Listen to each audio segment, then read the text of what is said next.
people. Hello, world. Hello, everybody. Hello, people of God.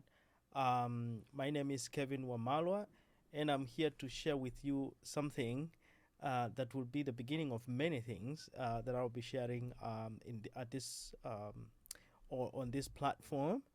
And I will call this thing, this talk, still a developing, an evolving idea, evolving idea that it's really getting to form, right? But I'll, I want to make a, I want to create a moment to share testimonies, but not just testimonies for the sake of them, but really testimonies that are meant to bring change in my life and to bring change to the people who will be listening to me. I'll call this forum, this platform, this thingy that I'm doing, testimony word moment. So it will be a moment where I'll share snippets uh, of of a testimony, or I mean snippets of testimonies, um, and also the purpose of it is actually also to show the hand of God in all things that happen, because there is one thing that I believe, that nothing happens by chance, nothing happens for the sake of just happening, that always God has done something behind the curtains, and he doesn't initiate things, he doesn't do things by accident, neither is he surprised by things that happen around us and in our lives. And this, saying this from the standpoint that every one of us has a testimony. Each one of us has a story to tell. You have a story, I have a story, and sometimes it is important that stories that we have, if we share them, stories will change somebody. So let me not to take so long. This is an introductory video, and others will follow. But I will give you an idea of what I'm thinking about. So first, let me start with my name. It's Kevin Wamalwa. Um, I am a village boy. Grew up in a village, a small village called Luboja. That's where I was born many years ago, when um, a kilo of sugar was no more than two shillings, Kenyan shillings. So you can imagine how far that is. It was long before sugar, went up. I remember sometime later when the a kilo of sugar went to 8 shillings. My grandmother was uh, almost dying of frustration, because how are we going to survive with sugar at that kind of price? So I was born in a village called Luboha, which is in Nabikoto sublocation. Those administrative divisions, I'm sure they don't exist anymore. But Luboha village, Nabikoto sublocation, and Kamkuyo location, and Kimilili division, and Bungoma district. So this is the former Bungoma district many years ago. That's where I was born. And I went to a small school. Actually, it was a building, a nursery school called Luboha Salvation Army nursery school. It wasn't really a school as such. At that time, I think we were pioneers, or a few years before me. There are people who had gone to that nursery school, and it was a grass thatched building that was the church of the Salvation Army Church. So we went there. The roof was grass. The floor was smeared with cow dung. Those who know what that life is, aromatic cow dung. Um, that is where we went to school. So I went with my brother. So I think I was a little younger. Young, I mean. I think I was still young, and you can imagine young, but you're going to school almost 7 6 7 years. I think I was 6 years when I went to school for the first time, but I followed my brother. So uh, it since I was still young, I think I had to repeat nursery school. So imagine repeating nursery school because the hand had not reached my ear yet, but also I think I was just still too little. So, but I transferred to Nakalira Primary School, Nakalira Nursery School, which was part of Nakalira's primary school. Which so Luboha village, Luboha Nursery School was just maybe 150 meters away from my home, and Nakalira was maybe a kilometer and a half or something like that. Um, and then I'm using kilometers for because where I come from we use kilometers. Um, so I went to Nakalira Nursery School again, and then I was there until I went to standard one, the first grade, and I went. And this is very important for the CBC people because I don't know if they will understand. In the years to come, they will know what standard one means. So I went standard one, which is first grade, and I went through that up to standard 8. I'm mentioning these places because they are very important. They play a very important role because that's where the beginning of things, the beginning of all things began in those places. Luboha Nakalira Primary School is very significant in my life. And I will share very personal stories and then show you how God was actually really moving through all my situations. And then from there, I went to Nakalira Secondary School. Nakalira Secondary School was a Harambe school. I don't know if you have an idea of what a Harambe school means, but this is a school that was begun by villagers who just thought that we should actually have a secondary school. I'm avoiding the word high school because it wasn't really at that time qualified to call a high school. Actually, it wasn't high. There was nothing high about it. It was a building at the end of our primary school playing field. So it was one building at the end of the primary school field. It didn't have a gate of its own. It did not have a fence. It was just an open field, and people in the evening could bring cows and graze cows there, and cows would walk in the classrooms. And years later, actually, those classrooms did not have doors, so cows would walk in and out, peep in while people are in class. So we played all the way in that field to the very doors of the second school. Um, and that's when I finished Nakalira primary school. I did well, but unfortunately, I did not go to the school that I was called to go to. So I was admitted at Bungoma High School, but I did not. It's a story that I will share later. But then went to Nakalira Second School, a very significant turning point of my life. Um, Not necessarily a turning point, but a good stepping stone of my life, a moment of significance in my life that I will live always to cherish and remember, right? So, all that life, all those places, and then finally, from Nakalira Second School, I made it to the University of Nairobi.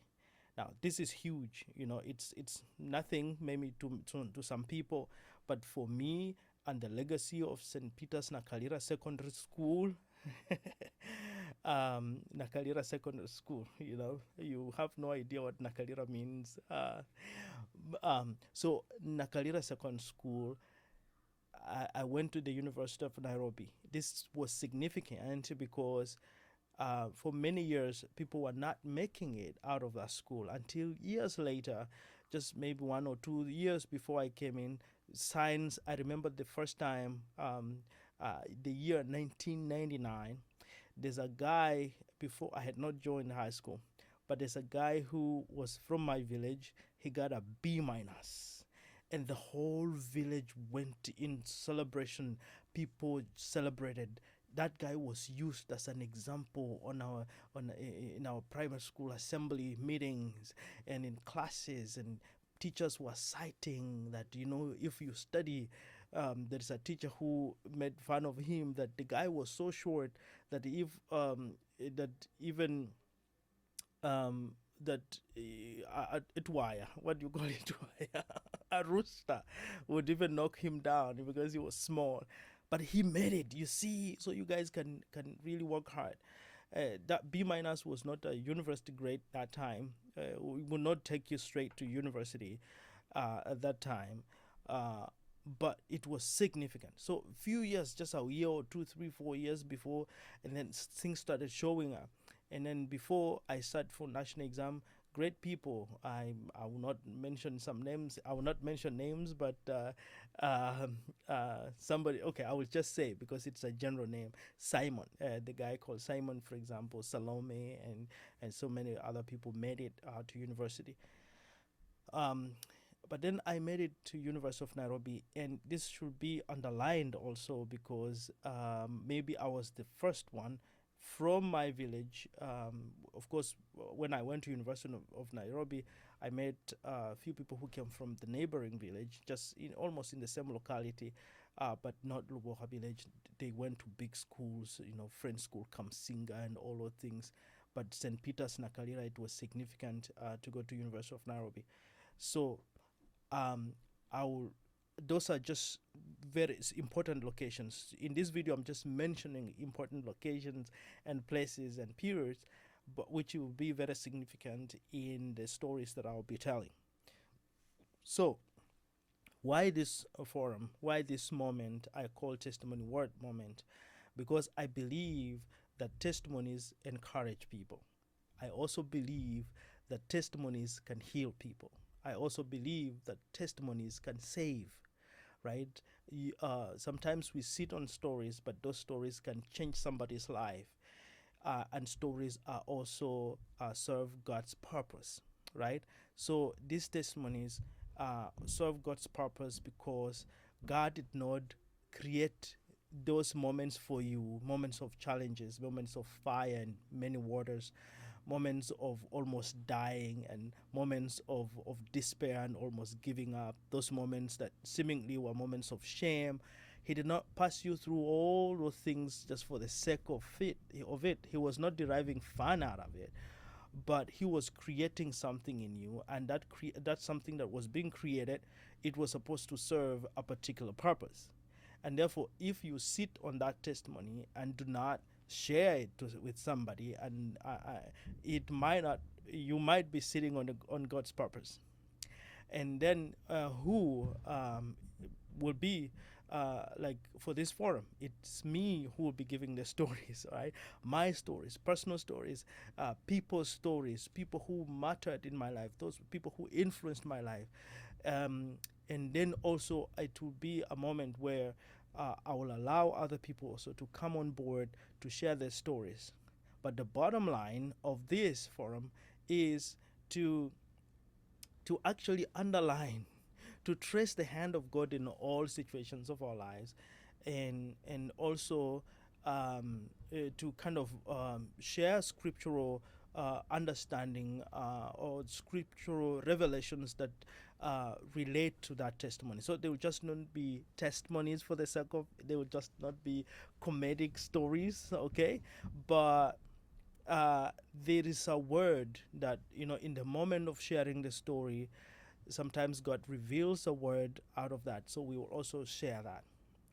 And to that end, I will say that there is a word, from all the things that I've said, that testimonies are not for just for the sake of it. God has seen an end. God has seen a purpose. He's serving a certain purpose, and He's taking us there. But unfortunately, sometimes humans being humans, sometimes we give up along the way. Sometimes we don't realize the hand of God in all these things and give up along the way, and therefore kill the very purpose that God was really moving you toward. So, in Isaiah chapter 46, verse 10 to 11, the Bible says that, actually you could start from verse 9. Okay, verse 9 says that remember the former things, actually. Yeah. Remember the old things. Remember the things of old, right? Remember the things of old. I am God, and there is none else. Okay, so I was a little confusing a little bit with Isaiah 43 that says that remember not the former things, but this one actually God says remember the former things, the things of old, for I am God and there is no one else, and there's no one else like me, right? And then in verse 10 he says declaring the end from the beginning and from ancient times the things that are not yet done. Okay? Then he says that my counsel in verse 11, that verse 10 continuing, that my counsel shall stand and I will do all my pleasure. And then verse 11 he continues and say, calling ravenous birds from the east, the man that executeth my counsel from far country, yeah, I have spoken it, I will bring it to pass. I have purposed it, I will also do it. Okay?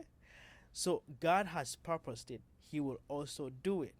But He encourages us to remember the things of old, the things of the past, because in those things we realize that He is God and there's no one else. That were it not Him, we would not be what we are. Were it not God, we would have been consumed. Were it not God, how did I even survive that sickness? How did I even survive that kind of poverty? How did I even survive all that tragedy? How did I survive even that grief? How did I? Were it not God? And He says, remember the things of old, for I am God and there's no one else. That is Isaiah chapter 43 from verse 9. And then I repeat again, he says, declaring the thing, the end from the beginning, and from ancient times, things that are not yet, that have not yet been done. Okay? And then he say that my counsel shall stand. So I want to end here by saying great things are coming on this forum that I call Testimony Word Moment. Or we can just call it TWM. A moment where we will open the forum to not just my stories, but to other people to share their stories, but also to show us the hand of God in all those things. And all these stories and testimonies will be no more than 10 minutes of your time. So I look forward to having you here. This one has taken a little longer because it's the introduction, but I will focus to having no more than between 10 to 15 minutes of our time, and we will be done. So look forward next week. God bless you, and God bless you abundantly. Amen.